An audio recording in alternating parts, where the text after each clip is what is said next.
Douglas Mackey, thanks for making the time to speak with me. Thanks for having me. Yeah. Okay, so you were prosecuted for posting two memes in the lead up to the 2016 election, encouraging people to vote by text, specifically Black people in one of the memes, to vote by text instead of, I guess, voting in person, which is the obvious way to vote. In March, you were convicted of conspiracy against rights, Reconstruction era law, U.S. Code 18, Section 241, that was instituted to prevent the KKK from intimidating Black people from voting or exercising their constitutional rights. You were sentenced to 7 months in prison. So obviously you're not in prison right now. Can you tell me what the status of your case is? Yes, absolutely. So back in October, we had sentencing, and the judge outright denied our motion. We didn't even file a motion. She outright denied the sentencing when the attorney asked for a bond pending appeal. We did appeal that decision to the Second Circuit Court to a bipartisan panel, or rather a panel appointed by bipartisan set of presidents. I think one was Obama, Biden, and the other was Trump. And they agreed to set me free pending appeal, so I never had to report to prison. Now we did the appeal. We did all the briefs for the appeal. We filed those with the Second Circuit Court, including 7 really high quality amicus briefs. And the oral arguments for this appeal are now set for April 5th. So that's the next step. And then after that, we should get a decision within, who knows, 3 months to a year from the Second Circuit Court of Appeals. I mean, basically, if the Second Circuit hadn't, allowed you to stay out pending appeal, you essentially would have served your whole term by the time you got an appeal going, right? Exactly, because I would have reported January. So Right. Absolutely. So April 5th, you're starting oral arguments. Are you feeling confident? We're feeling very optimistic and very confident. The appeal is very strong. We have a lot of really good legal arguments for the appeal. So I'm really confident about it. I'm hoping that it goes for the best. And the bond decision was also encouraging. Right, right. I mean, this is essentially a First Amendment case about internet speech, basically. It's taking an 1870 law and basically applying it to this very 21st century medium, like memes, trolling, what is online satire. This month, the Harvard Law Review, I just read this last night, they weighed in your favor, which was actually a little bit surprising to me in some ways. They wrote, quote, "While many would consider the speech in question to be repellent, the precedent created by Mackey is a dangerous one that lessens First Amendment protections in the digital marketplace of ideas." How did you feel reading the Harvard Law Review?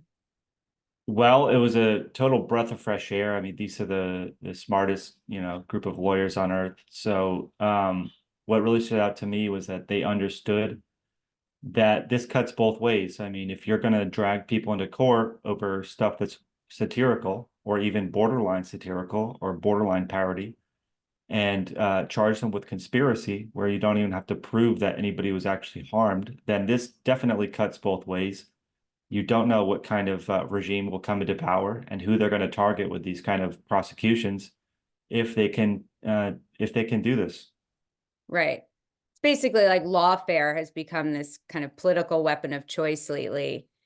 And maybe with Trump possibly coming into power again, I think both sides are getting a little nervous. Yeah, absolutely. Sort of the fever of Trump has worn off a bit. And I think that a lot of people on both sides of the aisle are sobering up a little bit, and especially on the left side of the aisle, they're sobering up a bit. I mean, with the prospect of Trump back in the White House has them rethinking whether they want the federal government to have these broad powers. Right. Let's kind of start from the beginning. In the lead up to the 2016 election, you posted pseudonymously on Twitter, now X, under the name Ricky Vaughn, the profile pic was Charlie Sheen from Major League with a MAGA hat. Pretty clear about what side of the aisle you were on. You had 58,000 followers, and MIT Media Lab ranked your account as more influential in 2016 election politics than NBC News, CBS News, Stephen Colbert. Pretty startling, actually. Right. How does a guy from Vermont, you went to Middlebury College, not exactly, you know, a right-wing place. How do you end up becoming this influential right-wing voice? Well, I mean, it just snowballed out of nowhere. I just had a Twitter account, didn't even really use it. Finally started weighing in a little bit here and there. And then sort of with the rise of Trump, people really got engaged in politics. And I was just good at sort of aggregating and commenting on a lot of, hot button issues. And part of that was finding the memes, which is what I was prosecuted for, just running across, finding memes and then posting them on Twitter. And people really enjoyed that. So it just snowballed. It was a sort of a long process. And then it sort of takes up exponentially. One day you wake up to have 1,000 followers, and then 3,000 and 9,000, etc. Have you always been a conservative? So I was more of a libertarian when I was maybe in college. I would say during the Bush years, while I was in high school in Vermont, it's a very liberal atmosphere. So I would say I lean more liberal, and then sort of became more conservative after college. I was living in New York City. Right, right. Is your family conservative in Vermont?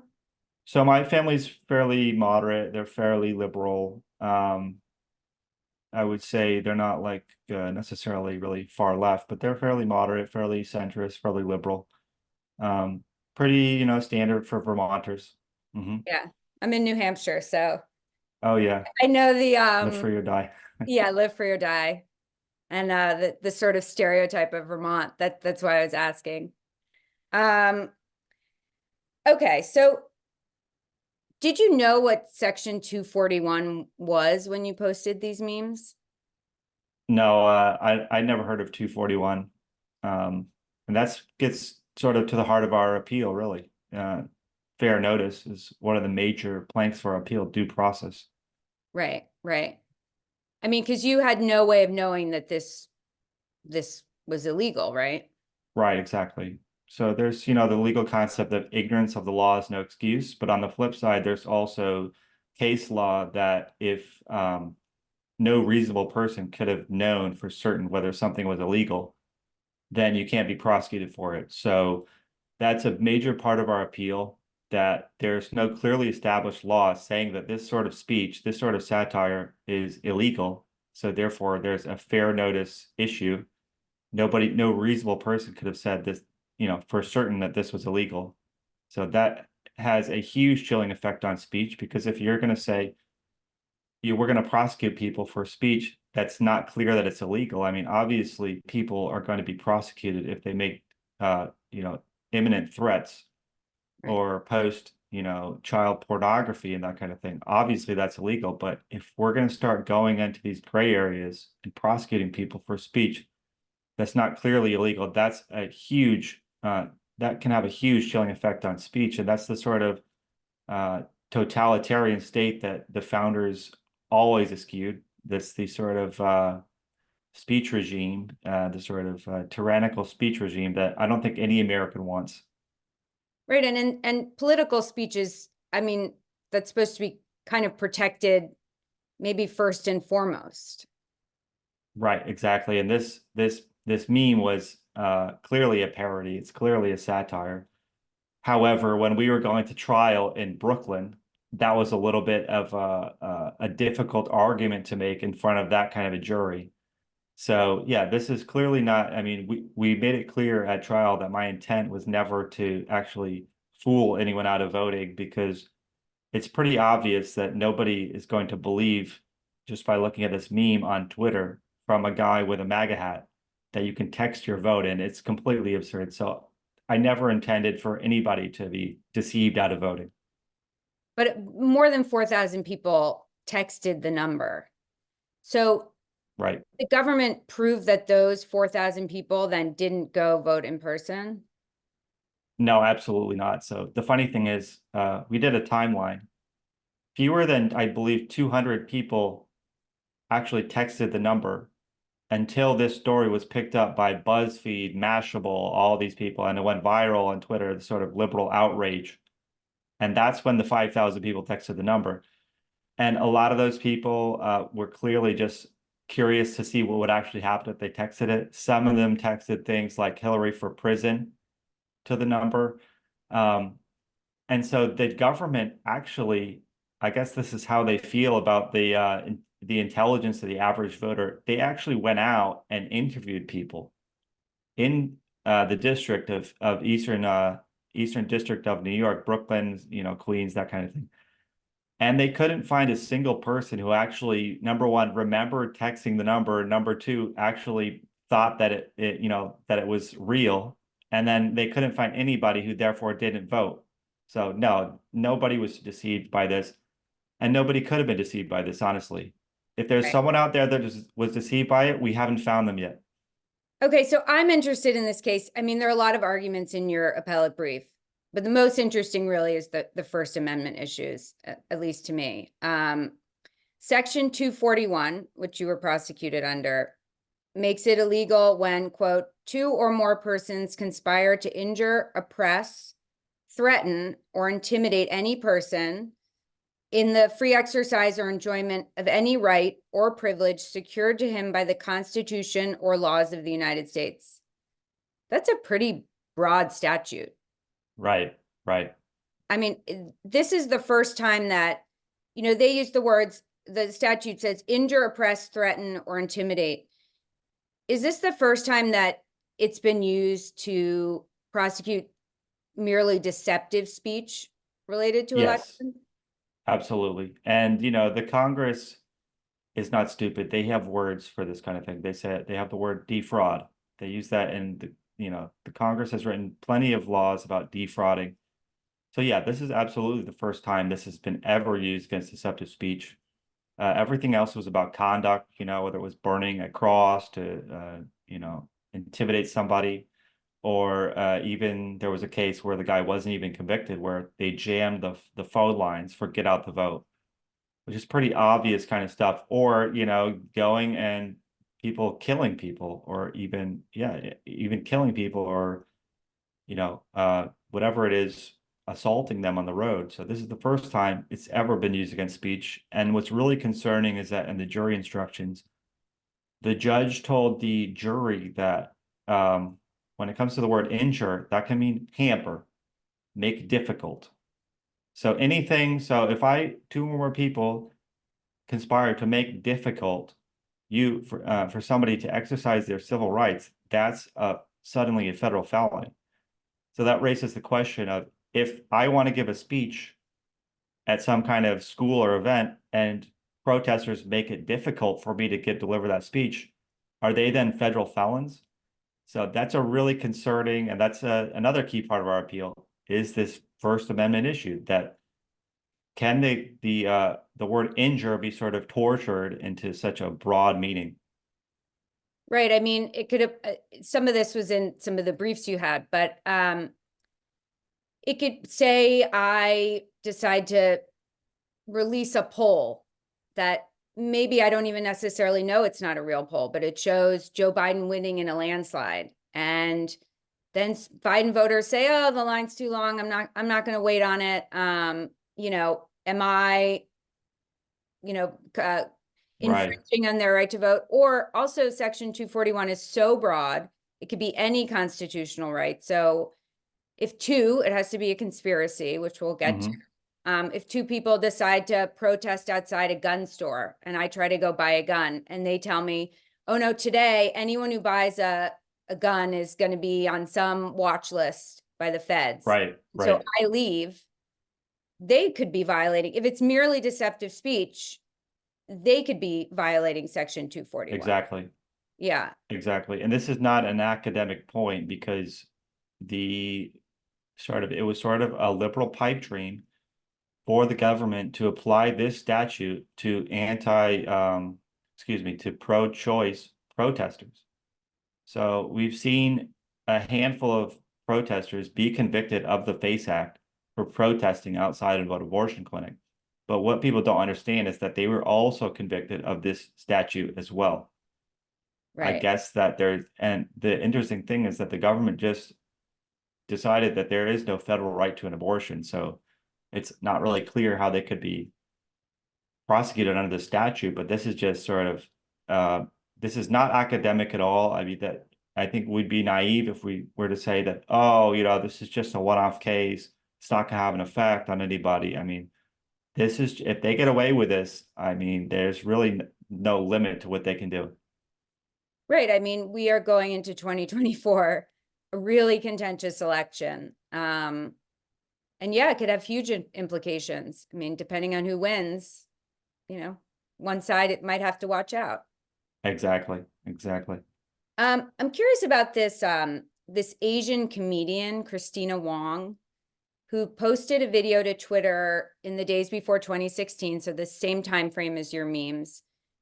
She had a MAGA hat on, telling Chinese Americans for Trump to vote on, what was it, November 9th, which was the day after the election. I just want to remind all my fellow Chinese Americans for Trump, people of color for Trump, to vote. Vote for Trump on Wednesday, November 9th. Really important day. We're going to show this country who's boss, and that's our man, Donald Trump. So don't forget to vote Donald Trump on November 9th. Her post is brought up again and again in connection with your case. How do you understand the difference between what she did and what you did? Well, there's really no difference. I mean, that people say, well, it's a joke. It's a joke. Well, I mean, obviously what I did was a joke. It wasn't serious.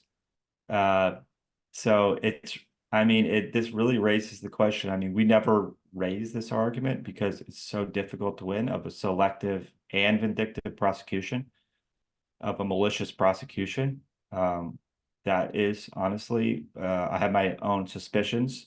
I mean, there wasn't enough evidence for us to actually raise that argument. We have other arguments that we believe are, more likely to prevail on appeal.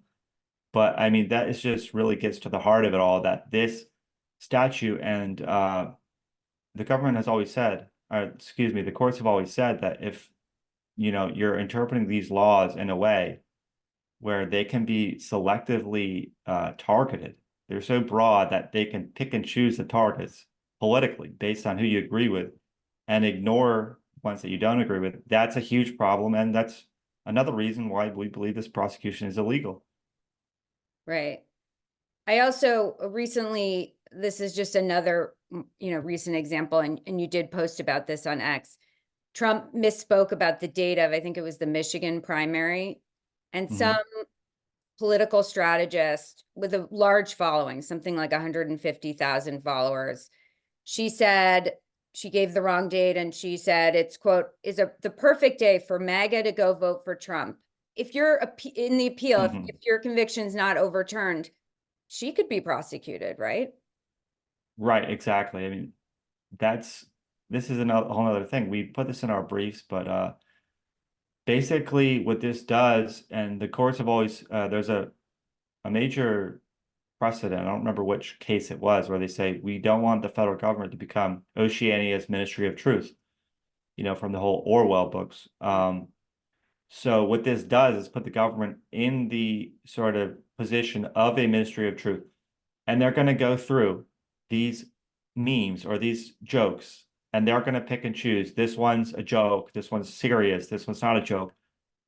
And what's even more concerning is that these federal investigations are so intrusive. So in their determination of whether something is a joke or not, they arrogate them to themselves the right to dig through your entire personal life, all of your private messages. They're going to subpoena them to find out if you were joking or not. And then they go down the list. Every single credit card statement that I ever had was subpoenaed by the federal government. Every paycheck from my old employment, every bank statement was subpoenaed. So that's the position that we're going to put the federal government in if this prosecution is allowed to stand, they are going to be the Ministry of Truth with the power to subpoena all these items and then drag you through this legal process, regardless of whether you're guilty or not. I mean, how are you paying for this whole appeal?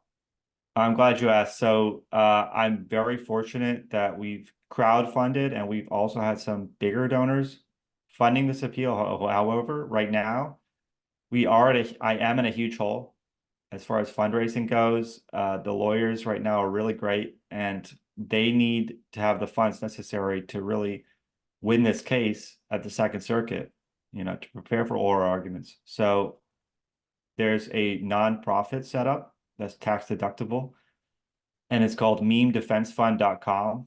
There are also other ways to donate. If you go to givesendgo.com/Douglas Mackey case or to my website, douglasmackey.com, people can give crypto. They can send checks in the mail. They can give via credit card. There's a lot of different options. So that's what I've had to rely on. I'm fortunate with the generosity of the American people. And this case is very winnable, but I can't do it without all of these financial supporters. So anyone listening to this, please go chip in. memedefensefund.com is probably the best place to go. Are your donors anonymous? I mean, are they political people? Who are they generally? So there's just a lot of small donors, right? First of all, and then some of the other donors, I believe they're anonymous because, yeah, if you donate to the Meme Defense Fund, for instance, you get to stay anonymous. Anybody who donates to the Meme Defense Fund, I believe, remains anonymous. They're not required to release their donors. So people might be familiar with Section 241 because Trump is being prosecuted, some of the January 6th stuff, different Exactly. kind of situation. But have you been in touch with Trump or any of his team? So the only person I've been in touch with, I did an interview with on Trump Jr.'s podcast. And we had a really great interview. And this absolutely, the decision in this case could absolutely affect Trump's case, and that DC circuit. Already there's 2 of the counts, I believe, are up for review at the Supreme Court, and so the obstruction. But what people don't realize is that one of the 4 charges is 18-241. So my case right now is absolutely going to have could absolutely have an impact on Trump's case. If you don't win on the appeal, do you think he'd pardon you? Have you had any discussions about that? We haven't had any discussions about that yet. I would like to, if we don't win at the Second Circuit, I absolutely would like to go to the Supreme Court and try to win there. If somehow we didn't win there, we could talk about it. But absolutely, I would like to try to win the appeal first to set the correct precedent for free speech in this country. And then let's see what happens otherwise. Vivek Ramaswamy, he also is championing your case a lot on the campaign trail. Have you been in touch with him? I haven't reached out to Vivek yet. I know he does a podcast, so I'd really like to get in touch with him.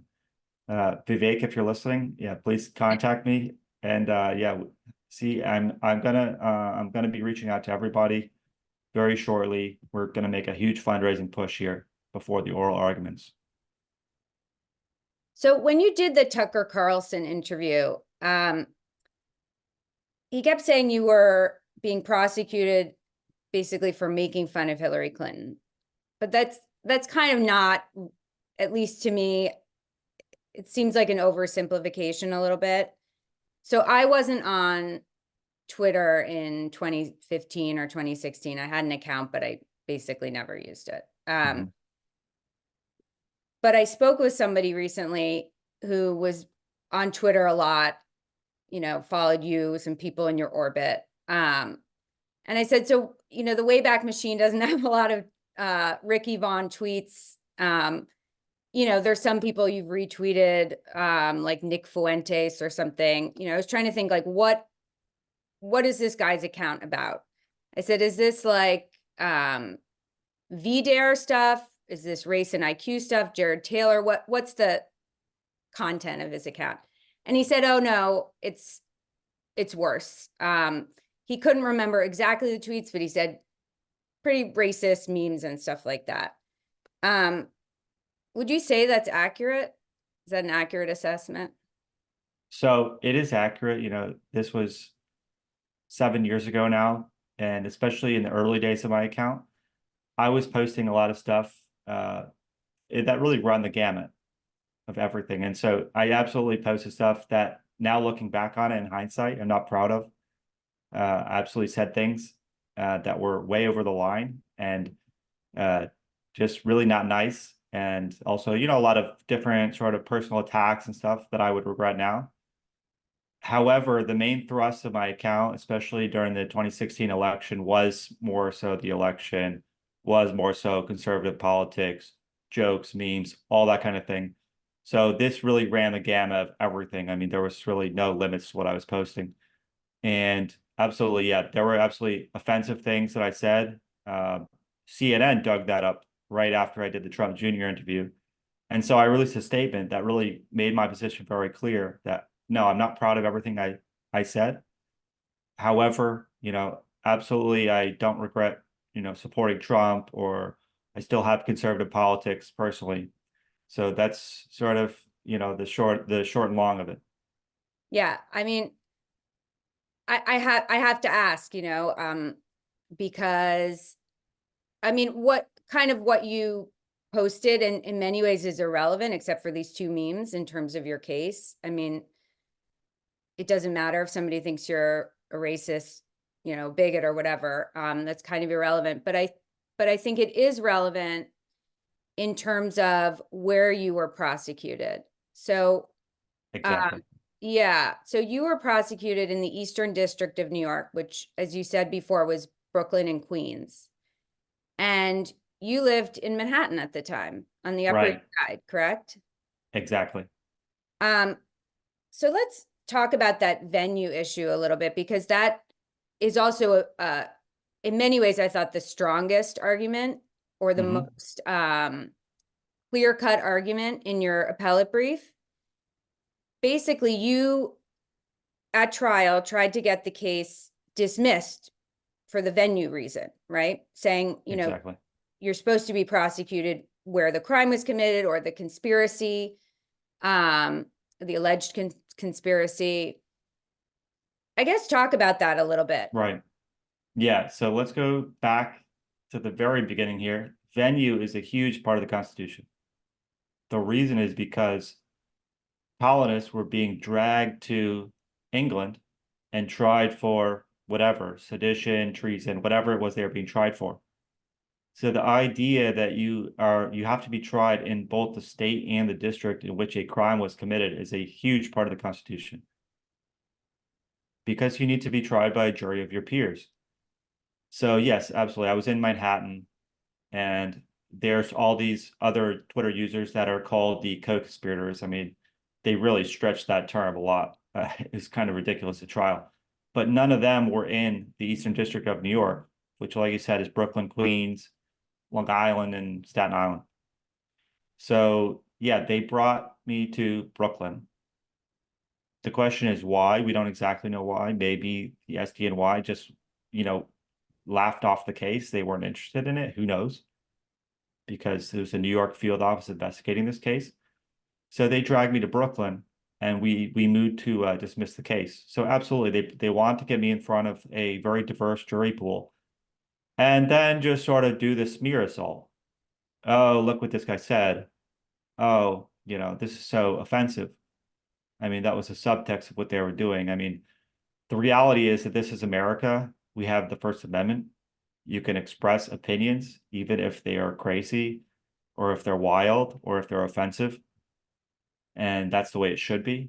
But they absolutely brought this case to Brooklyn. Now, the judges did not dismiss the case because they said, well, it's foreseeable. Well, there are several reasons. One of them could be foreseeable that you tweet something, it can end up in Brooklyn. However, I mean, it can end up in Alaska. Right. It can end up in Hawaii. I mean, that's kind of ridiculous. That gives the government an open choice of venue. And the second argument they said was, oh, well, there's wires that go on the bridges or under the river around Manhattan, and Brooklyn has jurisdiction over that river. The EDNY has jurisdiction over the rivers, They share that with the SDNY. So therefore, we can drag into Brooklyn. That is really, I don't think that's a really solid argument for them, because that's not an essential element of the crime. It's not substantial context, which are sort of two arcane venue standards. So I think you're right that even if somehow a judge can say, well, there was fair notice here, and this prosecution was on the up and up, I don't see how they could say that the venue is correct. Right. I mean, basically, we're in the age of the internet, so internet crimes are going to become an even bigger deal. And seemed to me like if the venue issue, if it's not reversed on the venue issue, it's basically saying you commit a crime that's internet based, and we can cherry pick the most favorable district and drag our defendants over there and prosecute them there. Yeah, that's a massive part of this prosecution. If we're talking about the chilling effect on speech, this amplifies it so much more, because at least if you're in Wyoming, then you'd say, oh, well, a Wyoming prosecutor, has to make the decision whether to charge you. But now it's open season. If prosecutors all over the country in 98 separate U.S. districts can look at this and charge you with something for something that went over the internet, that's a very dangerous proposition. Right. Especially when we're talking about political speech.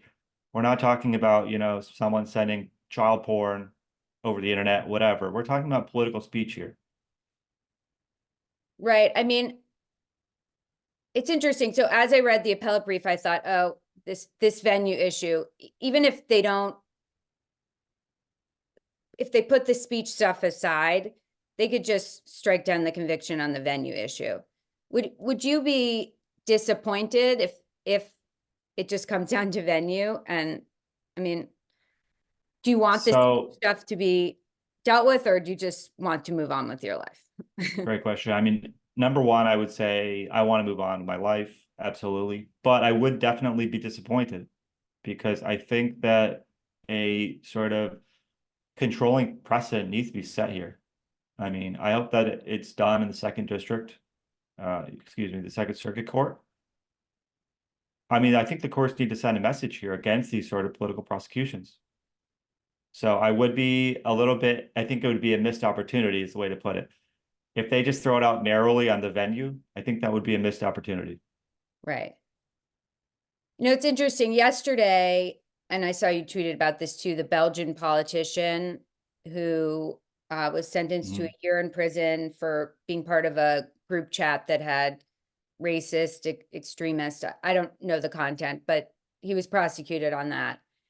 And then I think of Justin Trudeau, the Online Harms Act. It seems like across the Western world, political speech is kind of under assault. There's this real fear of extremism, right? And by that, usually it's right-wing extremism. But we have the First Amendment in the US. You think like that, this isn't going to happen here. That's not stopping the left from trying to circumvent it. They're trying to outsource their censorship decisions to private actors, big tech companies. They send a recommendation over to Twitter. Oh, have you seen this tweet? Oh, doesn't this violate your terms of service? And so they're constantly trying to circumvent the First Amendment. And we constantly see this argument coming out of the top law schools also. Oh, the First Amendment is absolute. Well, we all know that the First Amendment is not entirely absolute, but they're trying to hack away at it and to create so many exceptions. This is a slippery slope. If you create enough exceptions, then it's not going to basically even exist. I mean, I'm sure in the Soviet Union, they had laws on the books that said, oh, we have freedom of speech, whatever. But I mean, obviously, the courts were not upholding it. The prosecutors, there was no due process of the law upholding that. So just because we have the First Amendment on the books doesn't mean that, oh, we automatically are going to have freedom of speech. This is a very slippery slope. The left is trying to circumvent it. The top law schools are churning out students by the hundreds or thousands that are against freedom of speech and freedom of expression. They say that if it causes harm, which is a very nebulous term, that we need to limit speech. So that's why it was encouraging to see the Harvard Law Review come out and say, this is a very slippery slope. I agree. It's absolutely a very slippery slope. And I hope that we see our top law schools kind of come back to that traditional position on the First Amendment. Yeah, absolutely. I mean, there've been so many controversies with the top universities and speakers and free speech and all this stuff. In terms of the Harvard Law Review, I was thinking about the conspiracy. One, could you talk about who you allegedly conspired with? Because they did touch on that, this sort of Yeah. internet culture that, is, we have to kind of adapt how we're doing prosecutions based on how people actually operate online, which is very different from the standard kind of what you think of a conspiracy. I was glad that Harvard brought that up because, yeah, this is just another element of this prosecution that is so Kafkaesque, right?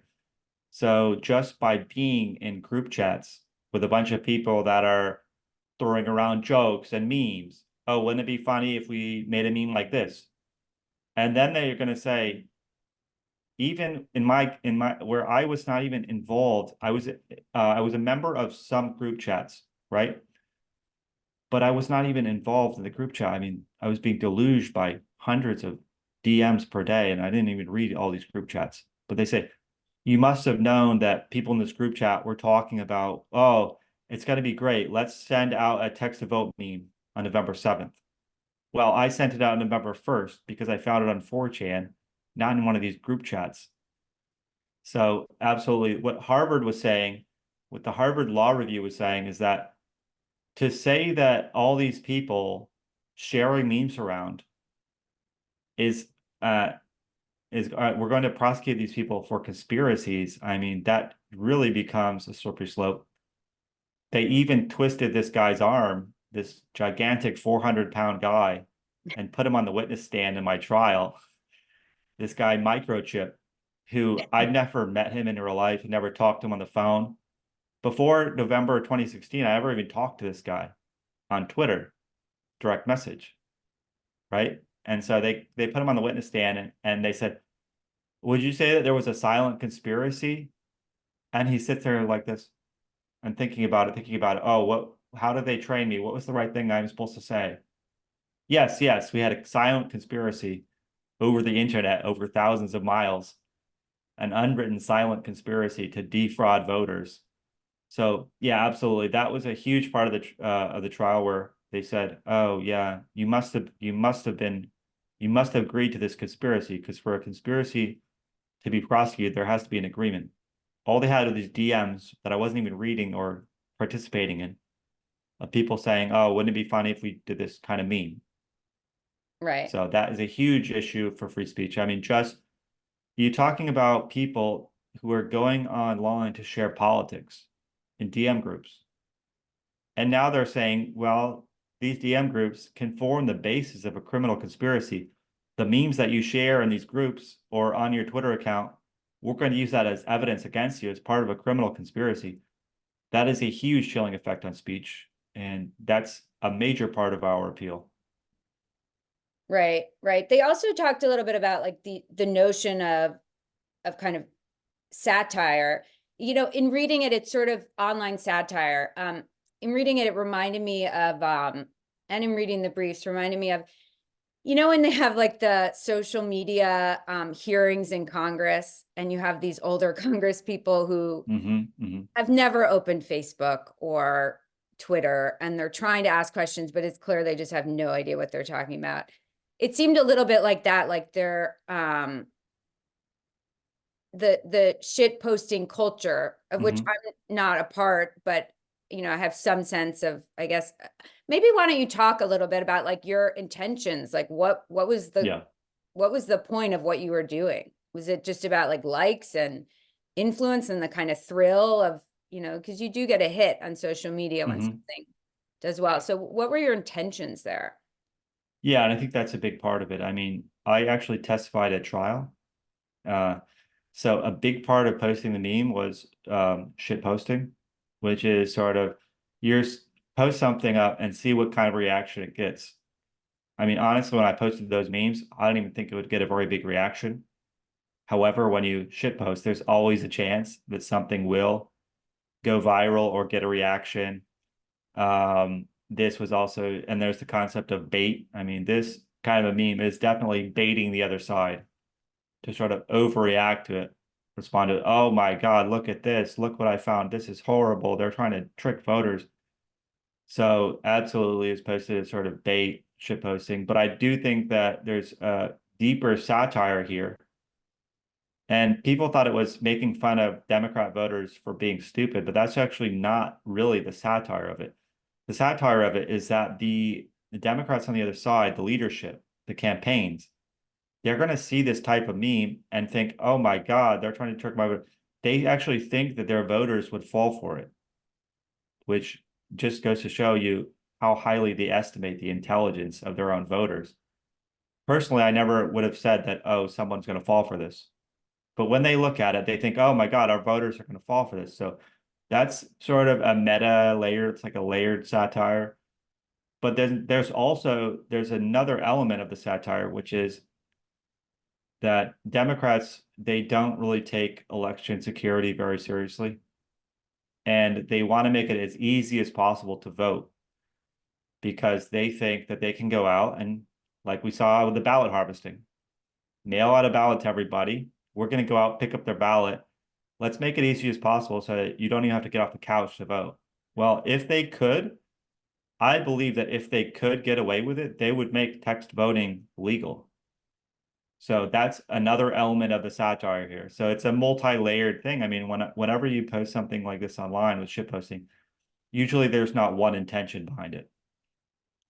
Right. I mean, it seemed to me that the one that was targeting Black voters specifically, that was probably, if I were to guess, would be the one that prosecutors saw and said, okay, because you were arrested right after Joe Biden's inauguration, right? 2021. Right. Exactly. You had posted the memes 4 years earlier. Mhm. And this was post George Floyd, right? So That's right. to me that, yeah. So you would Yeah. agree that this was political and that the racial component was probably a big part of it. Oh yeah, absolutely. So, I mean, it would say targeting Black. I mean, one of them had a picture of a Black lady on it. Another had a picture of a, like more of a Latina, and it was in Spanish. So, I mean, they said, oh, this is targeting these demographics for voting. I mean, these are just Democrat constituencies. It's not really sort of a deeper meaning to it. These were the ones that were on 4chan. I mean, if there were other ones, maybe I would have posted those too, you know. But yeah, absolutely. I think that but I do think that, yeah, that's a huge part of it. They saw this and there's that sort of critical race theory element to it, absolutely. So heading into 2024, do you have any advice for shit posters? Yeah. I think that there's a lot of great memes out there, a lot of great things happening, but yeah, I mean, it's you do have to be careful. I mean, the New York Times, they just did a whole article on this, someone called the Daily Meme Team. There are these people that go out there and create memes, pro-Trump memes, all kinds of wild stuff. I mean, that's the rough and tumble of politics in this country. Before you had pamphleting and political cartoons. Somebody called John Adams a hermaphrodite. It's the rough and tumble of politics that the founders understood and they wanted to have, even if some stuff goes over the line. The subtext of the New York Times article is this sort of hall monitoring that we're seeing more and more lately, where the media, instead of going after the powerful and holding them to account, they're going to say, oh, look over here. We need to have a criminal investigation of these people who are making memes on the internet. So just, you got to really be careful nowadays. I mean, even in these DM groups, you can be held liable for what people are saying in these groups. That's a really chilling that's a really chilling effect on free speech. But I would warn people, be careful of these DM groups. But wouldn't we rather have a country where there was this rough and tumble where people could feel comfortable going in these DM groups, that they're not going to be held liable for everything that's said in the group? That's the country I wish we had, but you got to kind of be a little bit careful if you don't want to end up, in my position. Right. So you touched on this a little bit, but how have you changed since 2016? I mean, you're in Florida now, you have a family. What's so, I've changed a lot, I definitely feel like I've matured.